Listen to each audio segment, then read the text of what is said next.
வணக்கம். நான் உங்கள் ஜெயா. இன்றைக்கி நம்ம இந்த வீடியோவில் 100 இயர்ஸ் வார் இதை பற்றி பார்க்கலாம் வாங்க.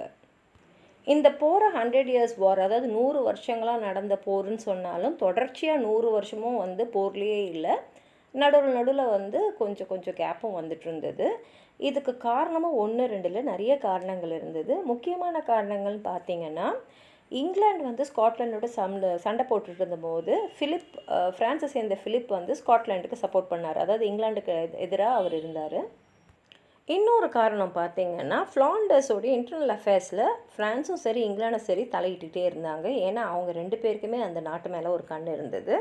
எல்லாத்துக்கும் மேலே பார்த்திங்கன்னா, 3வது எட்வர்டு நான் தான் ஃப்ரான்ஸோட அடுத்த ராஜா, ஏன்னா எங்கள் அம்மா அப்படி வழியாக எனக்கு அந்த அரியணை ஆகணும் அப்படின்னு அவர் ஃப்ரான்ஸ் நாடு எனக்கு தான் அப்படின்னு சொந்தம் கொண்டாடினதுனாலலாம் அந்த சண்டை வந்துகிட்டே இருந்தது. அதனால் இந்த போரில் பார்த்திங்கன்னா எப்பொழுதுமே அவங்க 2 பேருக்குள்ள ஒரு நல்ல ஒரு நட்பே இருந்தது இல்லைன்றது நமக்கு நல்லா தெரியுது. அதுலேயும் முதல் ஸ்டேஜில் பார்த்திங்கன்னா, கடல் வழியாக நடந்த ஃப்ளெமிஷ் போர்ட் ஆஃப் ஸ்லையஸில் நடந்த போர் 1340 அது நடந்து முடிஞ்சிட்ட அப்புறம் அவங்களுக்குள்ள ஒரு உடன்படிக்கை இருந்தது. ஆனால் அது வெறும் 6 வருஷம் தான் நீடிச்சுது. அடுத்த முக்கியமான விஷயம் என்ன நடந்ததுன்னா, கிரெசியில் நடந்த போர். இது 1346 நடந்தது.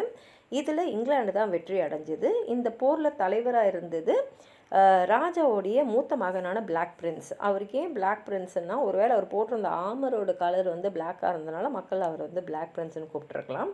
1347 கிங் எட்வர்டு கைலஸை கைப்பற்றினார். ஆனால் ஒரு வருஷம்தான் அவர் கையில் வச்சுருக்க முடிஞ்சுது. 1358 பார்த்திங்கன்னா பாய்டர்ஸில் நடந்த போர்.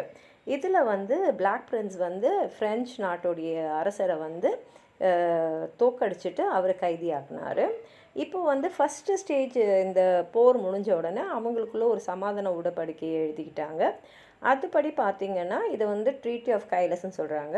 எட்வர்டு அந்த ஃப்ரான்ஸ் நாட்டோட அரியணைக்கு அவர் எதுவும் எனக்கு வேணும்னு கேட்கக்கூடாது. ஆனால் ஃப்ரான்ஸில் இருக்கக்கூடிய முக்கியமான இடங்கள்லாம் இங்கிலாந்துக்கு கீழே வந்துடும் அப்படின்னு சொன்னாங்க. இருந்தாலும் அவங்களுக்குள்ளே இருந்த அந்த பகைமை காரணமாக பார்த்திங்கன்னா வெறும் கைலஸும் போர்டெக்ஸ் மட்டும்தான் இங்கிலாந்து கையில் இருந்தது எட்வர்டோடைய இறப்பு வரைக்கும். இப்போ 2வது பகுதியான இந்த 100 இயர்ஸ் வார் பார்த்திங்கன்னா, 5ஆம் ஹென்ரியும் 6ஆம் ஹென்ரியும் இங்கிலாந்து ஆளும்போது தான் நடந்தது. 5ஆம் ஹென்ரியும் 3ஆம் எட்வர்ட் மாதிரியே நான் தான் ஃப்ரான்ஸ் நாட்டோடைய ராஜாவாக இருக்கணும் அப்படின்னு சொல்லிட்டு அவரும் தன்னோட உரிமையை கோரினார். ஆனால் அது உண்மையான உரிமையே இல்லை. 1415 பார்த்திங்கன்னா அவர் ஒரு நல்ல பெரிய போர்ப்படையை எடுத்துன்னு போய் ஃப்ரான்ஸை வெற்றி கொண்டார் பேட்டில் அட் அகின்கோர்ட்டில். அப்போ அவங்க ஒரு சமாதான உடன்படிக்கை எழுதினாங்க, ட்ரீட்டி ஆஃப் ட்ராய்ஸ்ன்னு. இது 1420 நடந்தது. இதன்படி பார்த்திங்கன்னா 5ஆம் ஹென்ரி ஃப்ரான்ஸ் மன்னரான 6ஆம் சார்ல்ஸோட மக்களை திருமணம் பண்ணிக்கணும். அதே சமயத்தில் அவர் ஃப்ரான்ஸை சார்ல்ஸுன்ற பேரில் ஆளலாம். ஆனால் எப்போ ஆளலான்னா, சார்ல்ஸ் அப்போ மனநிலை சரியில்லாமல் இருந்தார்.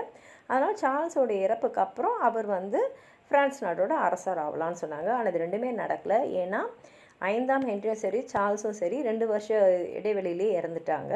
அதனால் 5ஆம் ஹென்ரியோடைய மகன் அப்போ ரொம்ப குழந்தையாக இருந்தார். அவரை தான் இங்கிலாந்துக்கும் ஃப்ரான்ஸுக்கும் அரசராக்குனாங்க. அவருக்கு எதிராக டாஃபின், அதாவது ஃப்ரான்ஸோடைய அடுத்த அரசராக வர பேரை டாஃபின் சொல்லுவாங்க. அவர் தான் இறந்த ராஜாவுடைய மகன். அவர் ஃப்ரான்ஸ் எனக்கு தான் அப்படின்னு அவர் ஒரு போராட்டத்தில் இறங்கினார். ஆனால் ஃப்ரான்ஸில் இருந்த முக்கியமானவங்களாம் இங்கிலாந்துக்கு சப்போர்ட் பண்ணதுனால இங்கிலாந்து ராஜாவே ஃப்ரான்ஸ்லேயும் அதிகாரத்தில் இருந்தார். நிறைய ஃப்ரெஞ்சில் இருக்கக்கூடிய நாடுகள்லாம் இங்கிலீஷ் கையில் வந்துகிட்டே இருந்தது. ஏன்னா போர்லெல்லாம் அவங்க ஜெயிச்சுட்டே இருந்தாங்க. 1429 பார்த்திங்கன்னா எல்லாமே, அதாவது ஃப்ரான்ஸ் கிட்டேருந்து எல்லாமே இங்கிலாந்து கையில் வந்துடுச்சு. டாஃபின் கிட்டே இருந்தது வெறும் ஃபோர்ட் ஆஃப் ஆர்லியன்ஸு, அது பக்கத்தில் இருந்த கொஞ்சம் கண்ட்ரி தான். இப்போ தொடர் தோல்வியால் ஃப்ரான்ஸ் நாட்டு வீரர்கள்லாம் மனசு ரொம்ப சோர்ந்து போயிருந்தாங்க. அந்த நேரத்தில் தான் ஒரு பெரிய அதிசயமே நடந்தது. ஒரு சாதாரண விவசாய குடும்பத்தை சேர்ந்த ஒரு 17 வயசு பெண்ணான ஜோன் ஆஃப் ஆர்க் நான் இங்கிலாண்டோட போரிட்டு ஃப்ரான்ஸை மீட்பேன் அப்படின்னு சொல்லும் போது, ராஜாவுக்கு நம்ம எல்லாத்தையுமே இழந்துட்டோம், இனிமேலுக்கு இழக்கிறதுக்கு என்ன இருக்குது அப்படின்னு சொல்லிட்டு ஏதோ ஒரு மனநிலையில் அந்த பெண்ணை பார்த்தோன்னே சரின்னு சொன்னோடனே அந்த பெண் ஃப்ரான்ஸ் நாட்டோட படைக்கு தலைமை வகித்து வீரர்களுக்குள்ள நாட்டு பக்தியை உருவாக்கினா. அவள் வந்து ஃப்ரெஞ்ச் படையை முன்னெடுத்து போய் இங்கிலீஷை தோக்கடிச்சா. இதை பார்த்த உடனே எல்லாருக்குமே ரொம்ப சந்தோஷமாகி உத்வேகத்தோடு அவங்க போர் புரிஞ்சாங்க. இந்த போர் வந்து 1429 நடந்தது. இது பேட்டில் ஆஃப் பெட்டையில். அதுக்கப்புறம் பார்த்திங்கன்னா அந்த டாஃபின் வந்து 7ஆம் சார்ல்ஸாக ஃப்ரான்ஸுக்கு முடிசூடிக்கிட்டார். ஆனால் ஃப்ரான்ஸ் அதுக்கப்புறம் தொடர் வெற்றிகள் அடைஞ்சிட்டே இருந்தாலும் ஒரு போரில் வந்து தோல்வி அடையும் போது பர்கண்டியன்ஸ் வந்து ஜோன் ஆஃப் ஆர்க்கை கைது செஞ்சு அவளை வந்து இங்கிலீஷ் பீப்புள் கையில் விற்றுட்டாங்க. இங்கிலீஷ் பீப்புள் வந்து 17 வயசில் ஒரு பொண்ணுக்கு இவ்வளோ வீரம், அதுவும் வந்து ஒரு விவசாய குடும்பத்தில் இருந்த பொண்ணுக்கு எப்படி இந்த போர் தந்திரங்கள்லாம் தெரிஞ்சிருக்கும். அதனால் இவ ஒரு விச்சு சூனியக்காரின்னு சொல்லி ஃப்ரெஞ்ச் ஆர்ச் பிஷப் காசனோடைய அனுமதியோடு அவளை வந்து ராயனில் இருக்கக்கூடிய அந்த மார்க்கெட் பிளேஸில் 29 மே 1431 உயிரோடு கொளுத்திட்டாங்க. எல்லாருமே அந்த காட்சியை பார்த்தவங்கெல்லாம் மெய் சிலிர்த்து போனாங்க. ஏன்னா அந்த பெண் ஜோன் ஆஃப் ஆர்க் வந்து அவ்வளோ மன தைரியத்தோடு அந்த உயிரோடு அவளை எரிக்கிறதுக்கு தைரியத்தோடு வந்து நின்றதை பார்த்த உடனே எல்லாருமே வந்து மெய் செலுத்து போயிட்டாங்க. அவள் எரிஞ்சுட்டு இருக்கும்போது ஒரு இங்கிலீஷ் சோல்ஜர் வந்து சொன்னார், we have killed a saint அப்படின்னு, ஒரு செயின்ட்டை வந்து நம்ம கொண்டுட்டோம் அப்படின்னு சொன்னார். இங்கிலீஷ் மக்களால் வந்து ஜோன் ஆஃப் ஆர்க்கை கொளுத்து தான் முடிஞ்சுது. ஆனால் அவங்க மனசுக்குள்ளே அந்த ஃப்ரெஞ்ச் மக்களுக்குள்ளே கொடுத்திருந்த அந்த நாட்டு பற்றை வந்து அவங்களால களையவே முடியல. ஏன்னா அதுக்கப்புறம் பார்த்திங்கன்னா கிட்டத்தட்ட ஒரு 2 டிகேட்ஸ், அதாவது 20 வருஷத்தில் இந்த ஃப்ரெஞ்ச் சோல்ஜர்ஸ்லாம் ரொம்ப வீரமாக வந்து சண்டை போட்டு 1453க்குள்ளே இங்கிலீஷ் வந்து எல்லாமே காலியஸை தவிர மற்ற இடத்தெல்லாம் திரும்பி ஃப்ரான்ஸ் கையிலேயே வந்து தோற்று கொடுத்துட்டாங்க.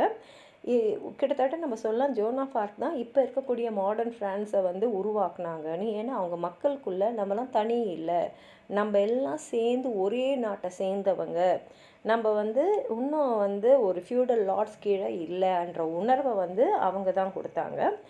1348 பார்த்திங்கன்னா பிளாக் டெத்துன்னு ஒன்று வந்து யூரோப்லேருந்து இங்கிலாண்டுக்கு வந்தது. கிட்டத்தட்ட பாதி பேர் அதில் இறந்துட்டாங்க. இதுக்கு முக்கிய காரணம் கருப்பின எலிகள் தான். சில கிராமங்கள்லாம் வந்து இருந்த எல்லாருமே இறந்துட்டாங்க. அதாவது அங்கேருந்து ஆடு மாடுகள்லாம் மேய்க்கிறதுக்கு ஆள் இல்லாமல் போயிட்டு இருந்தாங்க. அங்கேருந்து வயலில் வந்து அறுவடை செய்யறதுக்கே ஆள் இல்லாமல் போயிருந்தாங்க. அவ்வளோ பேர் தினமும் இறந்துட்டே இருந்தாங்க. அங்கே இருந்த ப்ரீஸ்டெல்லாம் ரொம்ப கம்மியாக இருந்ததுனால போப் என்ன பண்ணிட்டாருன்னா, சாதாரண மக்கள் கூட இறந்தவங்களுக்கு வேண்டிய அந்த மினிஸ்ட்ரியை செய்யலான்னு சொல்லிட்டாரு. பிளாக் பிரின்ஸ் கூட அந்த பிளேக்கில் தான் இறந்தார். ரிச்சர்ட் II இவர் வந்து பிளாக் பிரின்ஸோட மகன். இவர் 10 வயசு இருக்கும் போதே அரசராக்கப்பட்டார். இவருடைய காலகட்டத்தில் தான் 1389 வந்து பெசன்ட் ரிவோல்ட் நடந்தது. ஏன்னா மக்கள் வந்து ரொம்ப கம்மியாக வருமானம், ஆனால் அதிகமான டேக்ஸ் இருந்ததுனால அந்த வரி சுமையால் பாதிக்கப்பட்டதுனால அவங்க உணர்வுகளுக்கு வெளிப்பாடாக ஏதாவது ஒன்று அமையாதான்ற மாதிரி ஒரு மனக்கொழுத்து அழுத்தத்திலே இருந்தாங்க. அந்த சமயத்தில் தான் 1381 வேட் டைலர்னு ஒருத்தர் வந்து ஒரு டேக்ஸ் கலெக்டர், அவரையும் அவர் குடும்பத்தையும் ரொம்ப கேவலமாக பேசினதுனால அடிச்சிட்டாரு. அதுக்கப்புறம் எல்லா பெசன்ஸும் சேர்ந்து கென்ட்டு சசெக்ஸ்லேருந்து மற்ற இடத்துலலாம் வந்து நேராக ஸ்மித்ஃபீல்டுக்கு வந்துட்டாங்க. இதுக்கு தலைமை தாங்கினது வந்து வேட் டைலர் தான். இவங்க வந்து ஸ்மித்ஃபீல்டில் வந்து பயங்கரமான கலவரத்தில் ஈடுபட்டதுனால ரிச்சர்டும் லண்டனோட மேயரும் வந்து அவங்கள பார்க்க வந்தாங்க. அவங்களுடைய என்னென்ன கோரிக்கைகள் இருக்கோ அதெல்லாம் கேட்கலான்னு வந்தாங்க. ஆனால் பேச்சுவார்த்தை நடந்துனே இருக்கும் போதே மேயர் என்ன பண்ணிட்டாருன்னா ஒரு கத்தியை எடுத்து வேட் டைலரை கொன்னுட்டார். உடனே வந்த மக்கள்லாம் ரொம்ப கொதித்து எழுந்துட்டாங்க. ஆனால் ரிச்சர்டு என்ன பண்ணார்னா ரொம்ப புத்திசாலித்தனமாக, இனிமேலுக்கு உங்களுக்கு நான் தான் தலைவன் சொன்ன உடனே மக்கள் வந்து அதில் ரொம்ப சந்தோஷமாயிட்டு அமைதியாக வீட்டுக்கு போனாங்க. ஆனால் பிறகு வந்து அவங்க வந்து ராஜாவை அணுகி அவங்களோட குறையை சொல்லும் போது அவர் அவரோட உண்மையான முகத்தை காமிச்சிட்டாரு. அவங்களெல்லாம் விரட்டி அனுப்பிச்சு தேத்தி விட்டுட்டாரு. இந்த காலகட்டத்தில் வாழ்ந்தார் தான் ஜான் வைக்லிஃப். இவர் வந்து ஒரு ப்ரீஸ்ட்டு, ரொம்ப உண்மையான மத நம்பிக்கையோடு இருந்த ஒரு ப்ரீஸ்ட்டு. ஆரம்ப கட்ட காலத்தில் பார்த்திங்கன்னா ஆக்ஸ்ஃபோர்டு கல்லூரியில் அவர் வந்து தலைமையான பதவியில் தான் இருந்தார். ஆனால் அங்கேருந்து அவர் வந்து ஒரு ஏழ்மையான லீச்சஸ்ஷயரில் இருந்த ஒரு பேரிஷில் சேர்ந்துட்டார். அவர் வந்து அங்கே நடந்த விஷயங்கள்லாம் பார்த்து நிறைய கேள்விகளை கேட்டார். சர்ச்சில் எதுக்கு இவ்வளோ வந்து பணம், செல்வாக்கு, செழுமையெல்லாம் இருக்குது? அவர் வந்து என்ன சொன்னாருன்னா, அங்கே வாழறவங்க வந்து சாதாரண வாழ்க்கையை, ஏழ்மையான வாழ்க்கையை, கடவுளுக்கு வந்து தன்னை அர்ப்பணித்த ஒரு வாழ்க்கையை தான் வாழணும். இப்படி தான் அப்போஸ்டல்ஸ்லாம் வாழ்ந்தாங்க. அதனால் சர்ச்சில் இருக்கிறவங்களாம் அப்படி தான் வாழணும் அப்படின்னு சொல்லிட்டு சர்ச்சோட டீச்சிங்ஸ், அந்த டாக்டரின்ஸ் எல்லாம் அவர் கொஸ்டின் பண்ணார். அதில் முக்கியமாக வந்து டாக்டர் ஆஃப் சப்ஸ்டான்சேஷன் சொல்லுவாங்க, அது change of bread and wine. அதை வந்து இயேசுவோடைய உடமாகவும் ரத்தமாகவும் எடுத்துக்கிறது. அவருடைய ஃபாலோவர்ஸ்லாம் லோலட்ஸ் ஆர் பேப்லர்ஸ்ன்னு கூப்பிடுவாங்க. அவரோட முக்கியமான படைப்பு எதுன்னு பார்த்தீங்கன்னா, அவர் பைபிளை ஆங்கிலத்தில் டிரான்ஸ்லேட் பண்ணார், அதுவும் எளிமையான ஆங்கிலத்தில். இது அவரோடைய சேர்ந்து அவருடைய கூட இருந்த பீப்புள்ஸோடு தான் செஞ்சார். அவரோட கடைசி காலத்தில் அவர் வந்து எல்லாத்தையுமே விட்டுட்டு ஒரு கேத்தலிக் ப்ரீஸ்டாக தான் இறந்தார். முன்னொரு முக்கியமான நபர் இலக்கியத்தில் தொடர்பானவர் இந்த காலகட்டத்தில் வாழ்ந்தவர்னு பார்த்தீங்கன்னா ஜெஃப்ரி சாசர். இவரை வந்து ஃபாதர் ஆஃப் இங்கிலீஷ் போய்ட்ரின்னு சொல்லுவோம். இவரோட மாஸ்டர் பீஸ் வந்து கேன்டர்பரி டேல்ஸ். இதில் மொத்தம் 24 கதைகள் இருக்குது. மொத்தம் 18,000 வரிகள் இருக்கக்கூடிய இந்த கேன்டர்பரி டேல்ஸு மிடிவல் இங்கிலாண்டில் இருந்த மிடில் கிளாஸ் வாழ்க்கையை ஒரு தத்ரூபமாக நம்ம முன்னாடி வந்து கொண்டு வரக்கூடிய ஒரு படைப்புன்னு சொல்லலாம். உங்களுக்கும் எதாவது சொல்லணும்னு நினச்சிங்கன்னா கீழே இருக்கிற கமெண்ட் பாக்ஸில் எழுதுங்க. இந்த வீடியோவை ஹைப் பண்ணுங்கள், அப்போ தான் நிறைய பேர் இந்த வீடியோவை பார்ப்பாங்க. இந்த வீடியோவை லைக் பண்ணுங்கள், உங்கள் ஃப்ரெண்ட்ஸோடு ஷேர் பண்ணுங்கள். சப்ஸ்கிரைப் பண்ணாதவங்களாம் ப்ளீஸ் சப்ஸ்கிரைப் பண்ணி சப்போர்ட் பண்ணுங்கள். நன்றி.